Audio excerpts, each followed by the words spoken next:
भोंदूबाबा मनोहर मामा भोसले याच्या विरोधात आता पोलिसांनी तपासाचा फास आवळायला सुरुवात केली आहे। घोटीमध्ये आश्रमाची झाडाझडती सुरू झाली आहे।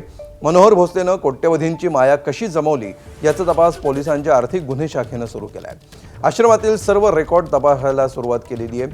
मनोहर भोसलेनं उंदरगाव, बारामती, MIDC शेजारी असणाऱ्या मोजूबावी, घोटी, गाणगापूर अशा ठिकाणी कोट्यवधी रुपयांच्या जागा आलिशान आश्रमासाठी खरेदी केल्या होत्या। या जागा नेमक्या कोणाच्या नावावर आहेत, त्याला आर्थिक मदत कुठून होती, अशा सर्व पद्धतीनं तपास सुरू आहे। घोटीतला 27 एकरांवरचा आलिशान आश्रम भोंदू भोसलेच्या पत्नीच्या नावे आहे।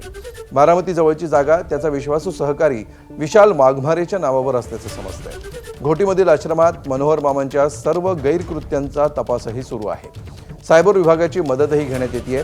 आश्रमामध्ये असणारी सर्व कागदपत्र पोलीस तपासतायत। भाविकांकडून घेण्यात येत असलेल्या देणग्या आणि इतर पैसे कशा मार्गाने येत होते याचाही तपास सुरू आहे।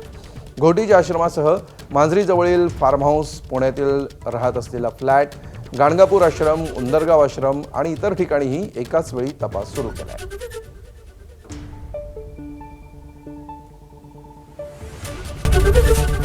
ABP माझा, उघडा डोळे बघा नीट।